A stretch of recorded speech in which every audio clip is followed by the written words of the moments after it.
I want to move to Belarus, where amid the backdrop of an ongoing opposition movement demanding democratic and economic reforms, 26-year-old opposition journalist Roman Protasevich was arrested after his flight from Greece was rerouted to Minsk, the capital of Belarus, on Sunday.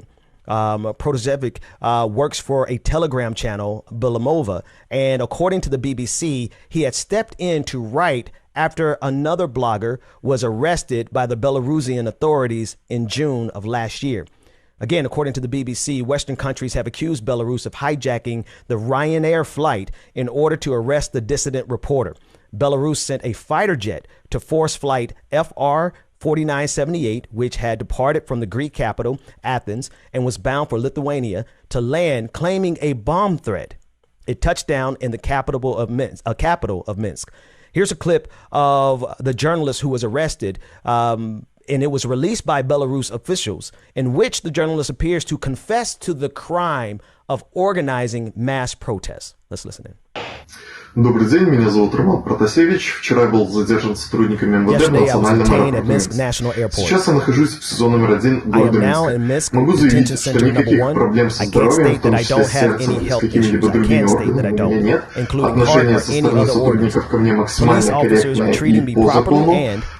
Также сейчас я продолжаю сотрудничать со следствием и даю признательные показания по факту организации массовых беспорядков в Minsk.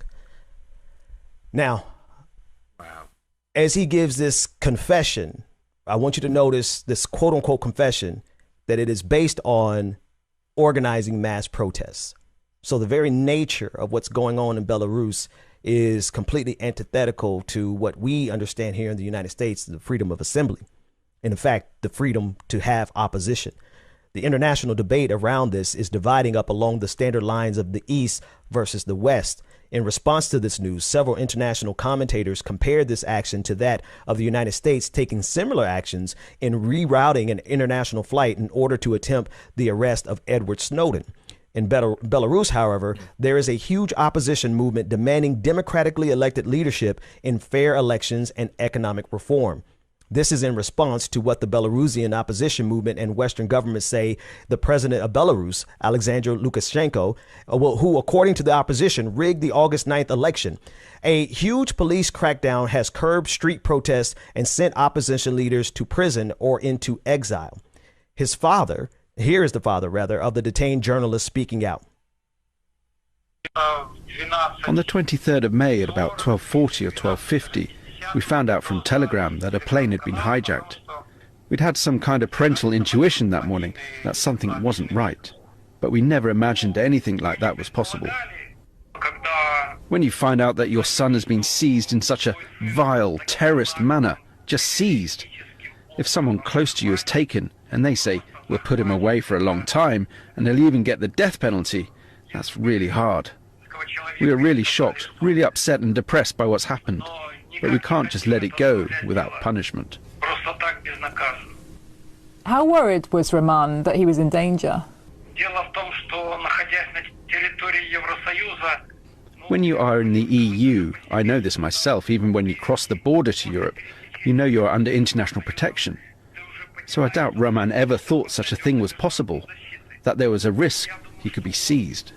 How do you think Roman will actually be coping now with something like this?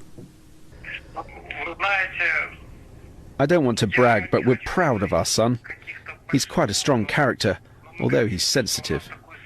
But I think, we hope that he will cope. We hope that he will stay himself, not give in to any of their tricks. We are afraid to even think about it, but it's possible he could be beaten and tortured. We're really afraid of that. Now, I want to put this again in context of the video that was released by the Belarusian authorities. His crime, his alleged crime, is being a dissident journalist, writing in opposition of the dictatorial regime and organizing mass protests. Jen Psaki, the press secretary for Joe Biden, was asked about this, and this is how she responded. Take a listen in. Following up on that, In terms of actions, is the U.S. working with NATO? What's the president's approach right now in response to what occurred over the weekend? Sure. Well, first let me say the president was briefed. He's been kept abreast, of course, but he was briefed this morning during his PDB by his national security team. Our national security advisor, Jake Sullivan, also raised our strong concerns on this issue, the actions of the government of Belarus with the secretary, with his Russian counterpart during their phone call this morning, which we provided a readout of, and it was largely, of course, focused on moving the ball forward on getting to a meeting, but he also raised this issue.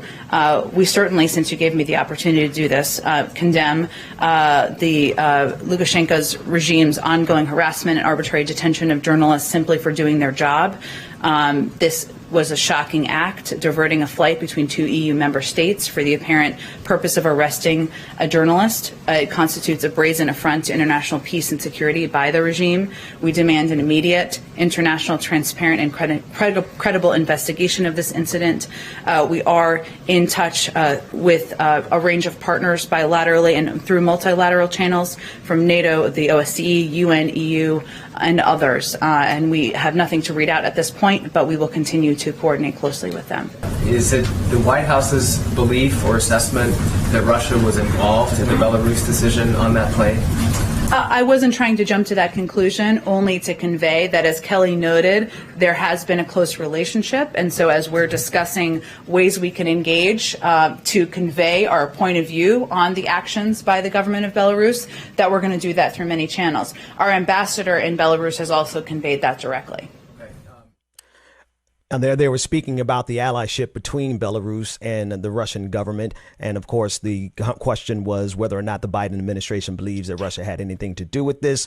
Regardless, the detainment of a journalist who is writing in opposition to any government, any authority, goes against our human rights. This is a human rights violation. We have the authority and the right to speak out against any power structure, regardless of the political or philosophical or economic ideology.